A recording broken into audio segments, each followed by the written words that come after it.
I'm not sure I can follow that act. Oh my gosh. Thank you so much, Mom. Thank you, Eileen, for those beautiful speeches. Thank you, Elizabeth. Thank you to my husband, Mark, and to my children, Sonia and Matthew, who have been more supportive, insightful, and engaged with this effort than I ever could have imagined possible, truly. My name is Allison Gustavson, and I'm running as a Democrat for state representative for the towns of Manchester, Hamilton, Wenham, Ipswich, Rowley, and Topsfield. We live in...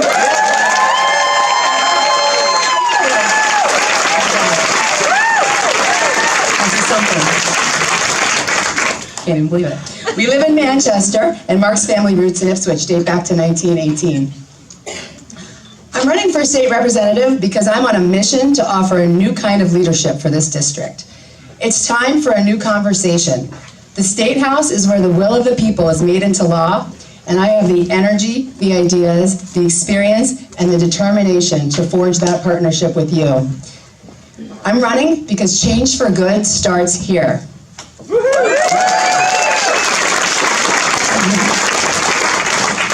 I'm running for office because I believe a wrong idea has become lodged in the American mind. We've come to believe that government is somewhere out there, and all we can do is vote and pay our taxes. We are dismayed because many of those in power do not reflect our values, and because democratic norms and processes we once thought were unbreakable are being abandoned. We think our country's problems are so complicated, whatever we might do personally could not possibly make a difference. So we're left with conversations, so many conversations. We talk either with those who agree with us or those who disagree, but it feels like we're stuck in an endless and disconnected feedback loop, while Beacon Hill and Washington feel a million miles away. But here's the thing, just because a tweet is read by millions of people does not make it worthy. And just because an idea feels powerful does not make it true.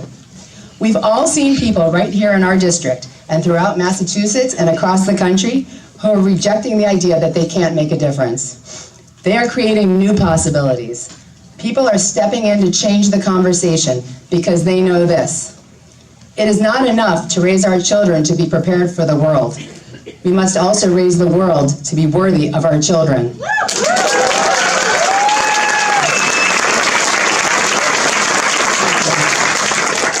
A new energy is coursing through America's veins, and that new energy is available right here, right where we are. So let's talk a little bit about where we are. Because of all the places on the planet, this little corner is ours. And what an utterly spectacular corner it is. People overwhelmingly choose either never to leave or to come back, if they do leave, to raise their families. It's easy to see why. Our natural landscape with its marshes, rivers, beaches, and open spaces is not only an integral part of our economy, it also offers a treasure trove of adventures even on an ordinary afternoon. Each town in our district has undeniable charm, a deep-rooted sense of place and history, and community spirit throughout the seasons. But as we all know, those natural resources that we have come to equate with our lives here on the North Shore are not indestructible. There are many pressures facing the environment, and its protection, like all that is precious to us, requires vision, determination, and proactive stewardship. I know there are many local leaders in this room, and I want to be your representative to ensure that your impact on issues that matter is even greater. Okay, Allison, so what are you going to do? I'm so glad you asked, because it gives me the opportunity to say right up front, I don't have all the answers, but I do have a lot of questions, and asking good questions is the foundation of all solutions in both science and everyday life. I will invite a new conversation and create the environment for answers to emerge. I have arranged meetings with the selectmen in every town in the district, with town managers and administrators, with school committee members, nonprofit directors, and everyday citizens to ask just what I will ask you here. What is important to you? What worries you? What is working well in your position, your life, and the life of your town? And where are your challenges? What are your concerns this year and for the next 5, 10, and 20 years? I've talked to Republicans, to Democrats, and to many who are unenrolled. The concerns usually fall into 3 main categories: environment, education, and economy. I view climate change as a 2-pronged issue. We must both minimize our impact and prepare for its consequences. In Manchester, our town administrator pointed to record flooding this year, from 6 inches to 2.5 feet. The train and the entire downtown were within 6 inches of being flooded. This problem must be managed, and must be managed quickly. All of our towns are positioned at under 63 feet above sea level, so our coastal district is at the front lines of climate change. When we unanimously accept that climate change is real and man-made, we will have the capacity to address it squarely, put concrete measures in place to mitigate the damage, and restore what we once took for granted. 58% of the economy in Essex County is small businesses, including the clamming industry, which is intimately connected with our environment. Our investment in the environment is an investment in business, but only if we act decisively and start here and now. I am running because while these issues are daunting, solutions emerge when we decide to bring committed people together, think creatively, and act. There is a world of difference between hope is magic and hope is action. And while we may not always take action because we feel hopeful when we take action. So let's take action and elect people who will move us towards solutions, because I want to see this district thrive from its classrooms to its clam flats.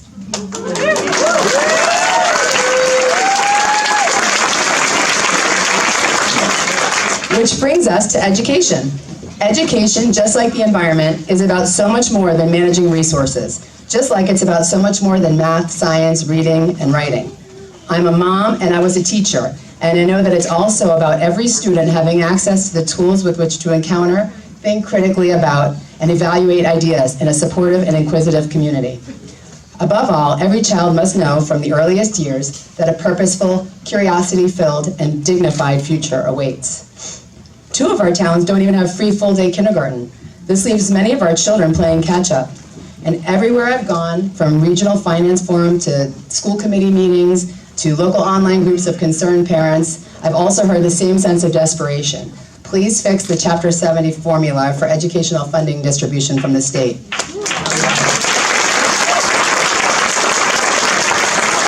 It's incomprehensible, unfair, and needs to be updated. The cost of healthcare is also crippling school budgets, hampering innovation, and impacting schools' ability to fund much-needed existing programs, as is the state's failure to follow through on its promise of fully funded school transportation. We also know that when students don't learn civics and media literacy, they lack basic information about how their neighborhoods, towns, and state and nation function.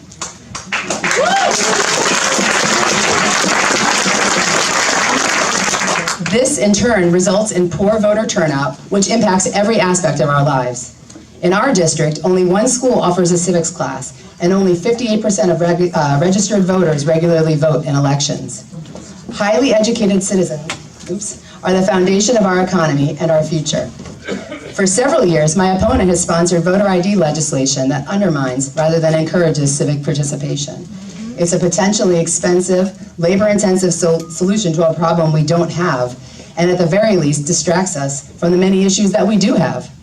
When people ask, why do we need another Democrat in the State House? My response is this: we need a seat occupied by someone who is proactively advancing our ideals here at home, and I am that person.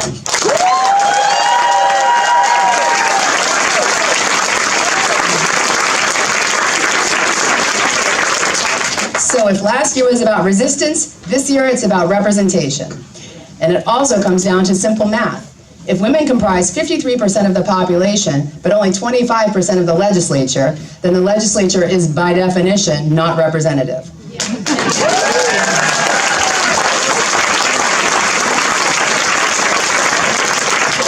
It is proven that boards and businesses thrive when women are represented.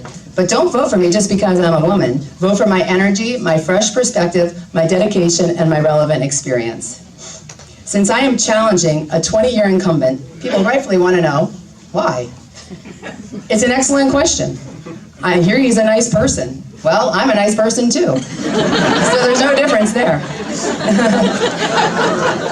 He responds quickly to constituent concerns. While I haven't yet held public office, I know that the tenants occupying the industrial office building I managed for 10 years would agree that I respond just as quickly, whether it's a clogged sink, a snowy sidewalk, or financial hardship.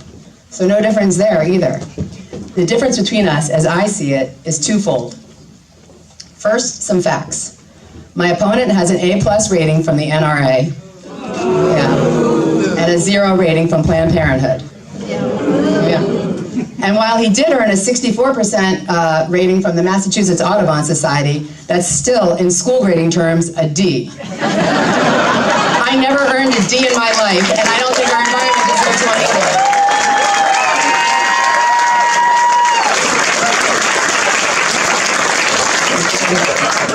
A D will not protect us from rising tides that are coming ever closer to flooding our towns. Our district requires someone who will receive an A+ on environment.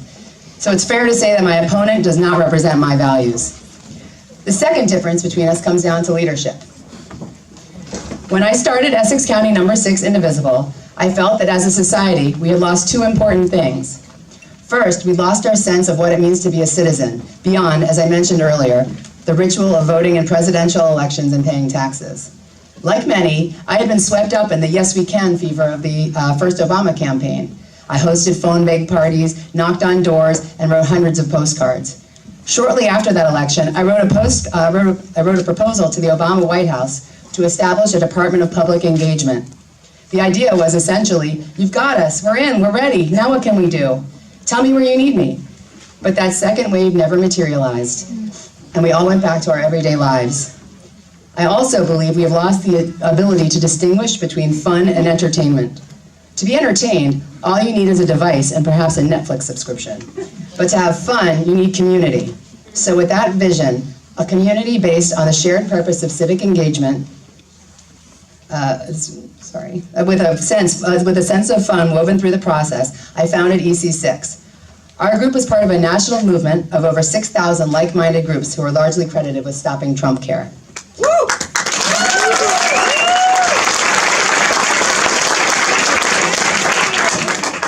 Under my leadership, our group accomplished so much, including amending the Democratic Party platform to reflect our district's input using an innovative process we designed, coordinating meetings at our local and congressional offices, thousands of phone calls, a letter-writing campaign that Elizabeth Warren proudly announced during her testimony against the confirmation of Betsy DeVos.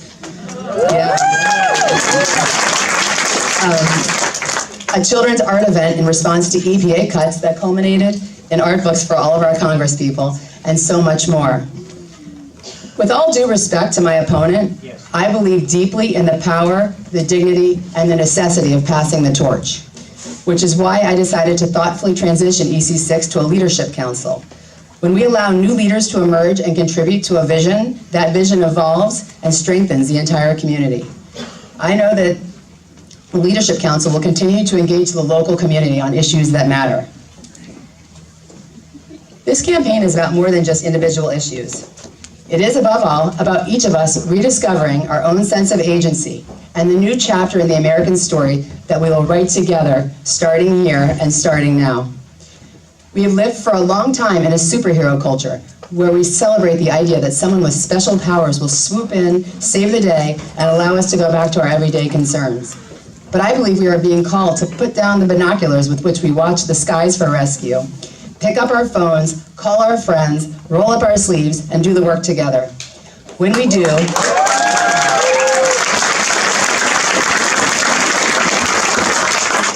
do, we will feel a new sense of connection, optimism, and joy that we didn't even know we were missing. This moment is a unique opportunity to be part of an awakening of spirited participation in representative democracy. We will narrow the distance between the government and the people until there is no gap, because the government is the people.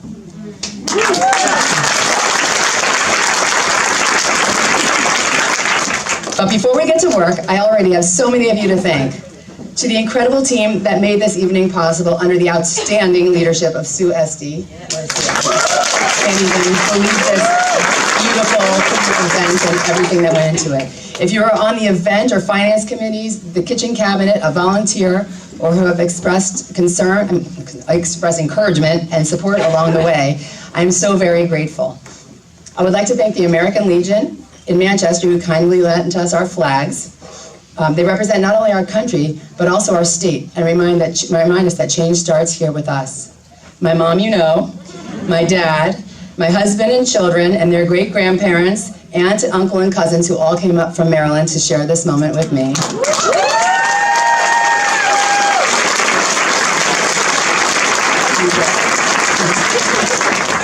My in-laws, whose love for this magnificent region was evident from the moment we met.